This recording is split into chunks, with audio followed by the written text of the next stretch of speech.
Hi guys, welcome back to the channel. If you're new here, welcome, and if you're an oldie but a goodie, welcome back. So today is Sunday. It just stopped raining. It's around 2:30 right now, and I am doing this video Sunday because yesterday we did do gardening. We did do a lot of stuff, and of course, as soon as I uploaded all the video, some of it got corrupted. So before I get started and give you a tour and give you a chit chat, I'm gonna put right here the clips that I was able to salvage. So I hope you enjoyed those little clips. We got a lot of potatoes. So I'm gonna turn you around. Should I turn you around first or should we chit chat? I think maybe we should chit chat first. So yesterday, let's see, where can I go that the sun is not beaming and killing me? Maybe right here. Let's see. Can you see me? Yes, you can. Okay. So, yesterday, I was dying from allergies. I can't be outside for very long. Apparently, I'm allergic to something or everything. I guess I'm getting old and it comes with the old age. But I go for allergy testing on Friday. They're gonna poke me with a bunch of needles and tell me what I am allergic to. So far, they did draw blood, and as of right now, the top 4 allergies that I did have with my blood work was grass. So every time Lexington cuts the grass, I'm dying. I want to be a farmer. I don't know what I'm gonna do. The other one was obviously mold. I think everybody's allergic to mold. And then the other thing is birch trees, which I don't have anywhere around me here in our yard, in our backyard. So I'm not sure where I'm getting birch tree from. And I don't think we have them in Tennessee. So those were the top actually 4. It was 4 things that came out in the blood, and the other thing was dog, which I thought it was weird because we had Nina. Oh my goodness, we had Nina for Bella is 17, and we had Nina since she was 4. So, and she was a rescue, so she was about 3 or 4 when we got her. So she was pretty up there before she passed away the other day, which it was a shocker. We weren't expecting it. She was doing fine, running around, chasing the squirrels, doing her thing, and the next day it was like, you can tell something was wrong. So as you guys already know, we did put her to sleep, but I don't think I was allergic to Nina. You know what I mean? We had her for so long. And the allergy thing just started about a month ago.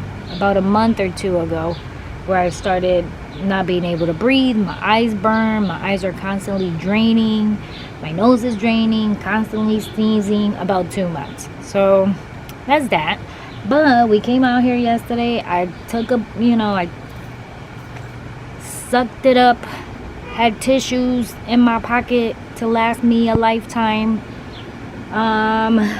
So I can't be out here that long. My husband will kill me if he found out I'm out here. But so yesterday, what did I do? So yesterday we fertilized everything. So I had 4 containers that I fertilized with half of worm casting and a half of the fish fertilizer. And I don't have the bottle of the worm casting because obviously I used it all. I do have the bottle of the fish fertilizer. I'll put a link below where I got it from. I purchased it from Walmart. I mean, not Walmart, Amazon. But I think next year I'm just gonna do the fish fertilizer. I only had to use a little bit of the fish fertilizer based on the, directions, and the worm casting I had to use more of the worm casting that I did the fish fertilizer. So next year I still have half of a bottle of the fish fertilizer, so next year I will use fish fertilizer instead of worm casting, obviously. The front bed, you'll see, I'll point it out, we put rabbit manure. I have about 3 bags of rabbit manure that I have from previous years that I've also used. I just wanted to see what's the big difference between the rabbit manure and the fish fertilizer. I want to see if it does a big difference.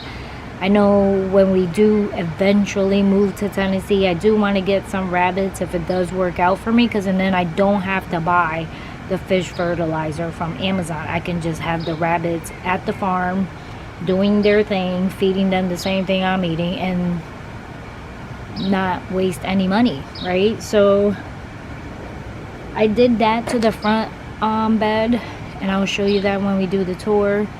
What else did we do?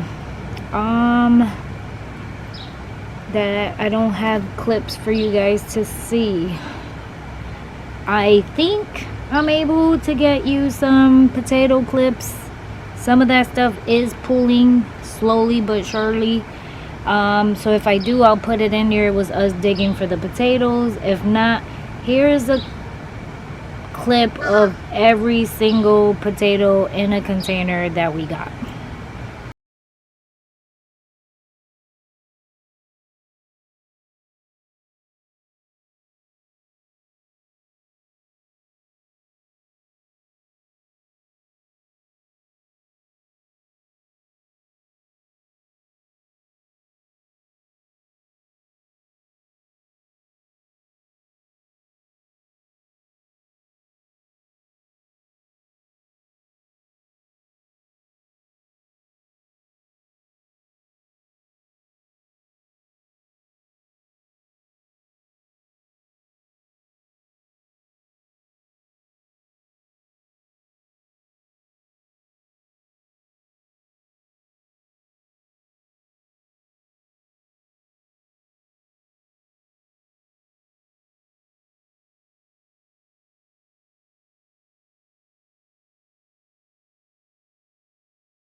Alright guys, so I got 4 different potato plants right behind the shed that I'm gonna try to get. Alright guys, this is for 7, 8, 9, and 10 for next to the shed.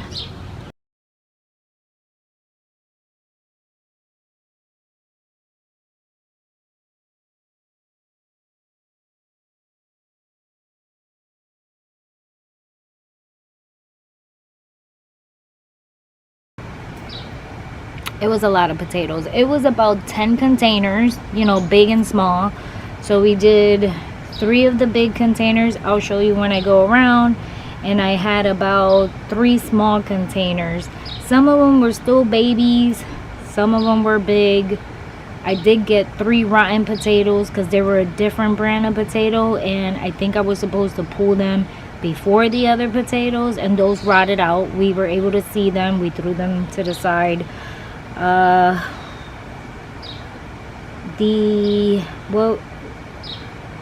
What would I do differently is I won't put the, so instead of using 1 container for purple potatoes, 1 container for like the yellow potato, or 1 container for the red small potatoes, I ended up scattering them to different, you know, throughout the containers. That the purples, they weren't fully ready. They're still really small. So were the white ones, but the red ones were done. So I think, well, I don't think, I know, next year I will put individual potatoes into their own containers. So I won't mix and match the colors. I'll separate them. As you know, I buy the mixed color one, and that's the one that I end up putting in there. I let them sprout, so I buy them about a month before March here in Connecticut, and I let them sprout in the kitchen like regular potatoes. So I don't buy potatoes seed, I just go to the store. But next year I will separate the white, the pink, and the purple and put them in their own individual container. So I've learned that this year. Because as you can see from that video, we got big ones, we got little ones, we got tiny baby ones. I also took out the ones by the shed, so I'll show you that. What else did we do that you can't see? Oh, I retransplanted peppers into the spots that we had. I'll show you that. I retransplanted tomatoes from the containers that were full of beans. Some of the beans are dying out, but it's because they're almost at their prime, which is fine. Those are the kind of beans that you just let them dry out and then you pull them out. They're not like bush beans. And then the bush beans are actually trying to produce now, and I'm trying to like pay attention and keep an eye out because I don't want them too big. The bush beans is the ones that you don't want too big. And the sugar snap peas, that's the other one. So besides that, I think that's it. I will walk around and show you what we got and talk throughout our little garden tour. Oh, I replanted some of the sunflowers. So the sunflowers that were in the garlic behind me, I pulled all of those out because I don't want them to interrupt my garlic, and I put them on the side. I'll show you where. Hopefully they survived. And I still have 2 bunches of the sunflowers from the radish bed, so I gotta move those eventually. I'm waiting for them to get a little bit bigger. I don't want them to die out, so let's do this. First things first, here, check out my wildflowers. They look so pretty. The lemon tree, you can see, is still doing great. That's the lemon tree. Not every lemon tree is doing great, but that one is doing good. One of these is apple. Looks like it's doing good. The only one that's good right now for lemon is that one is really big. I did put the wildflowers in there. Also, I forgot to mention that in the front bed I put wildflowers in there too, and now I regret it. I could tell you that much. But here is the green stalk. Got my bush beans, the carrots, See, bush beans are starting to do its flowers. I didn't get bush beans in every hole. These were supposed to be carrots. I don't know what happened. And bush beans, I only got like 2. And then the carrots are doing great. The ones that we planted earlier is doing good. But some of them is not either, you see. So these don't have anything. So it's kind of weird. The only thing I don't understand about the green stalk is that even though it rains, I'm not sure if I'm supposed to water it or not, because I don't know if it actually gets enough water. That's the only thing I don't know. So you see, doing pretty good. Pretty bushy, like they're supposed to be. Flowers seems like pretty soon they'll be booming. So what I'm gonna do is I am gonna water them, even though it did rain.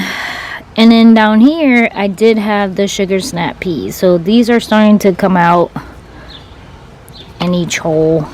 They're doing pretty good. I'm trying to get them to learn how to climb around the trellis of the green stalk. That's what I wanted to do, but some of them keep catching on to the carrots. But I'm hoping they learn, right? Because that would be great. Some of it did not catch on, see? And then over here, same thing, snap peas trying to catch on to the trellis. I got plenty of bush beans that are not growing in yet. And then in the bottom, it was my, let's not forget that it was my herb, but the herb did not pop up. So what I did is I put the green peppers actually in every other hole. I put the green peppers, as you can see, and then in between that I put I forgot what is that called. I gotta go back and look. So I put these in the other empty holes. There's another one there. Here is a kale, or either kale or a cabbage, not sure, don't remember, but it is kind of late for that. It's very hot out, so I'm not sure how it's gonna do, but I put them in there just to see. They are being shaded by the beans, so I think I'm safe. I am gonna water this some more and see how it goes. Sorry about the mess. You're gonna see a big mess because we had to move some stuff around because we had the house power wash this morning. So all of the peppers are done. So what I ended up doing was taking the tomatoes that were overcrowded by the beans and I put them here.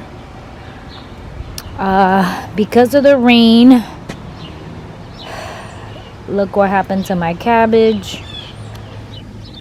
Yep, it split, people. It split. Isn't that sad? So here we are by the shed. I still have 3, 4, 5, about 6 cabbages. Not sure how they're gonna do because of the heat. But that one split, so I'm leaving it alone, letting it be a trap. What else do we have? Oh, here's a bunch of the sunflowers. I planted a bunch of them there. We planted the 4 borages. Not sure if I have a clip of me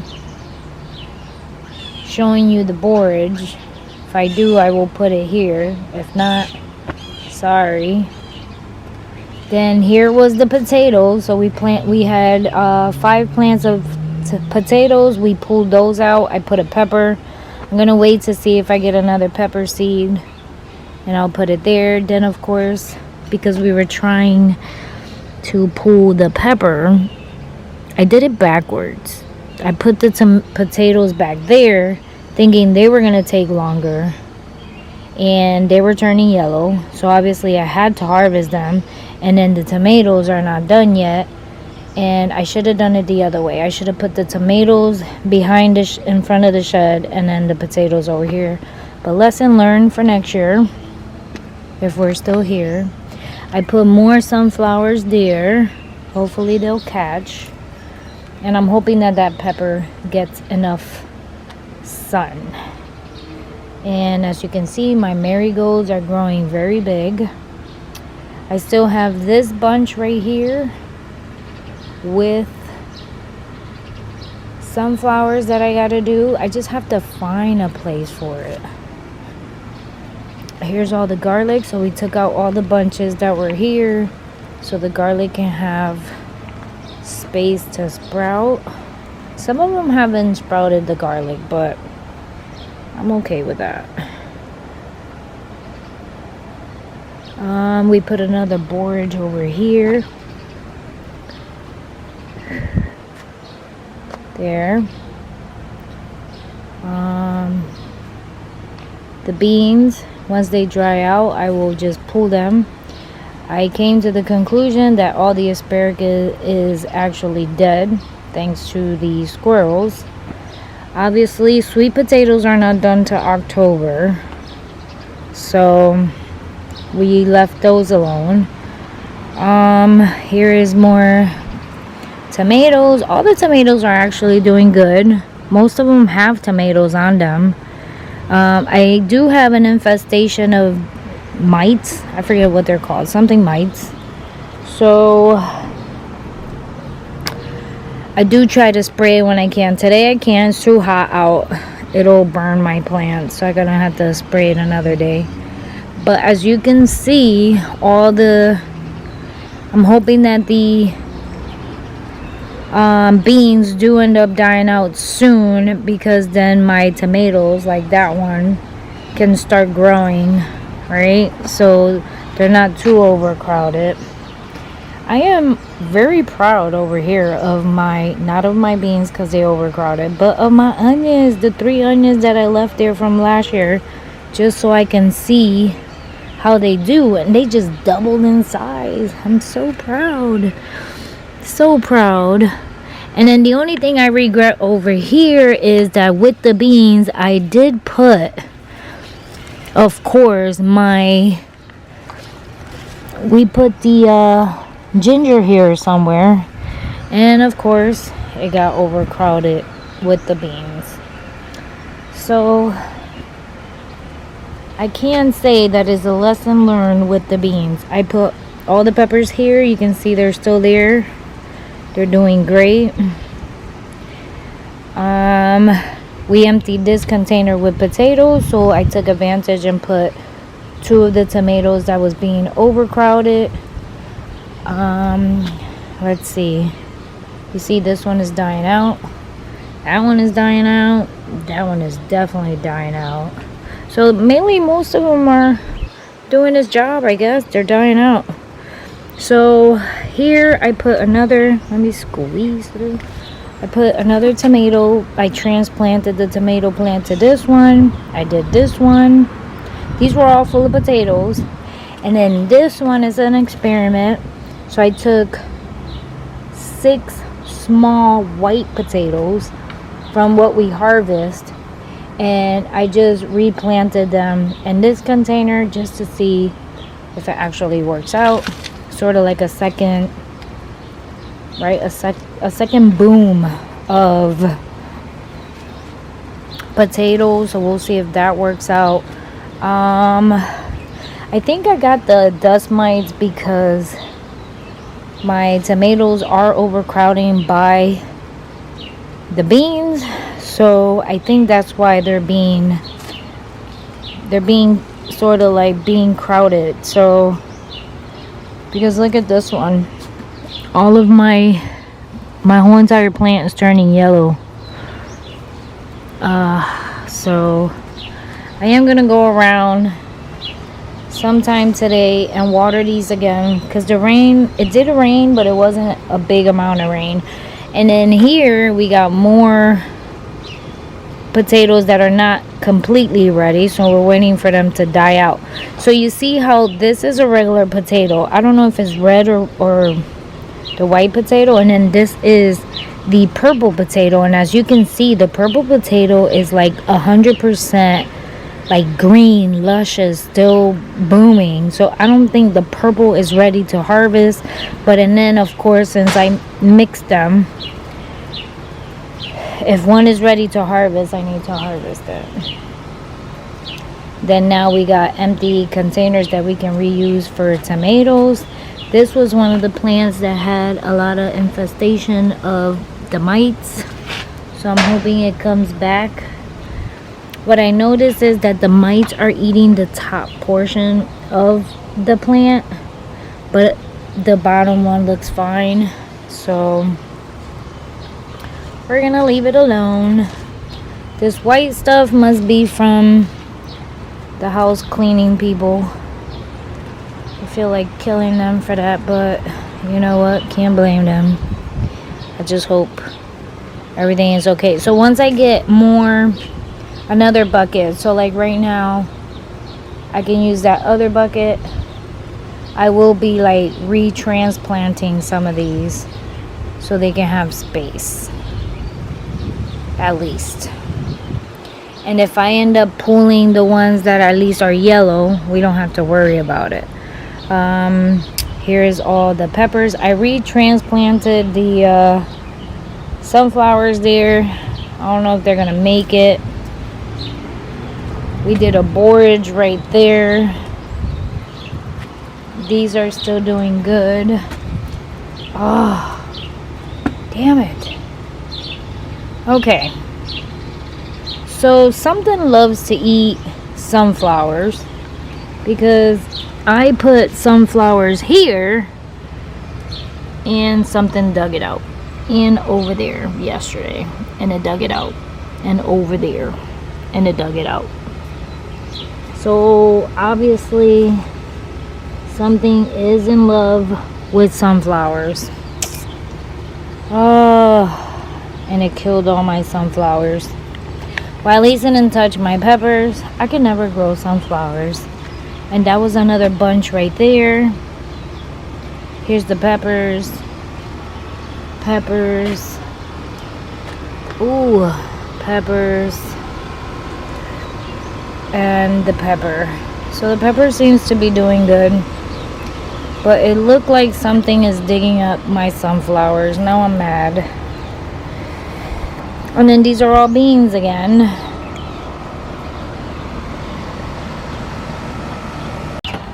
Here's the front bay window.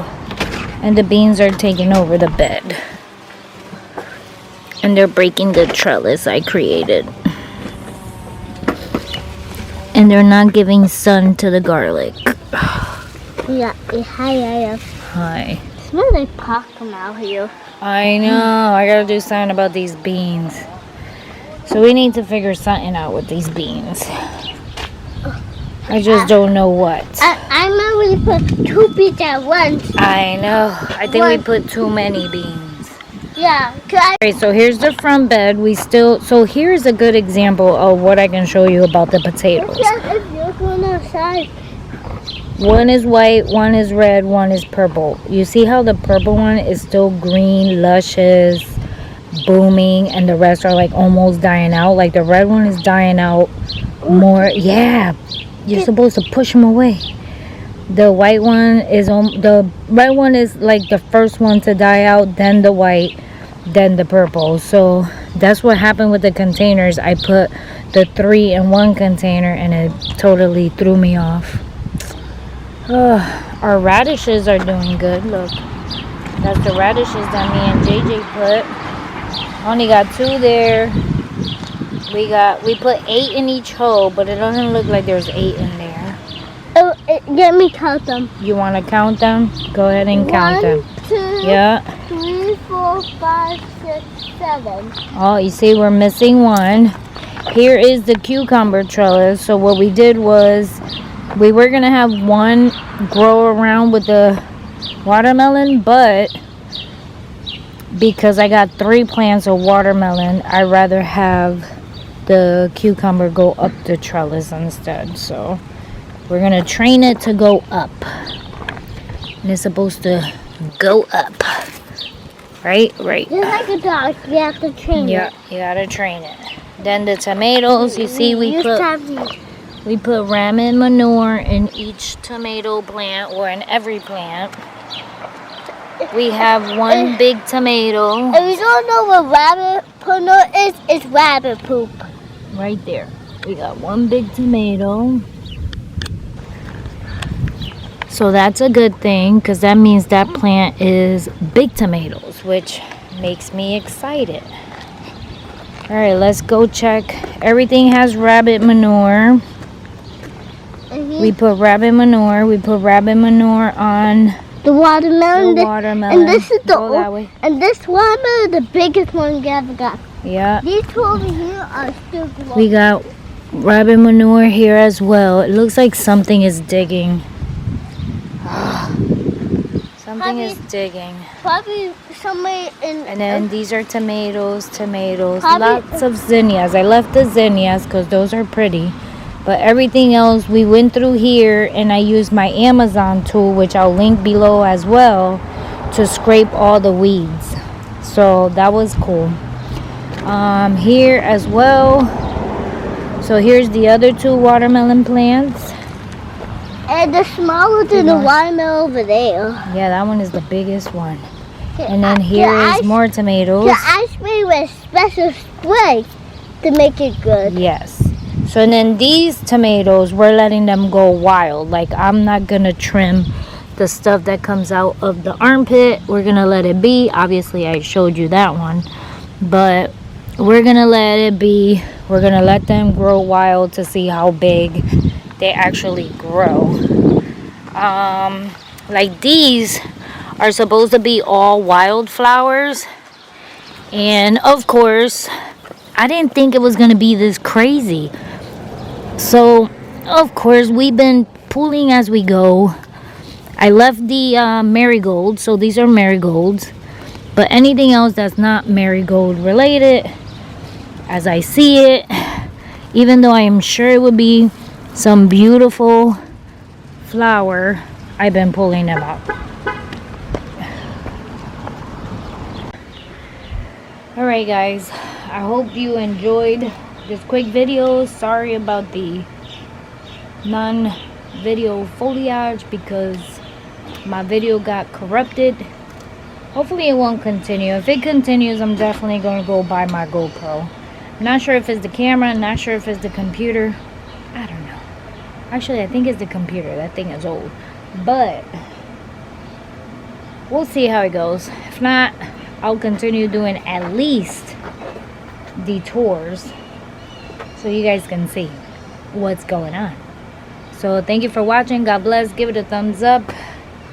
We will see you guys. Woohoo! I gotta go inside. Next time, say bye. Bye.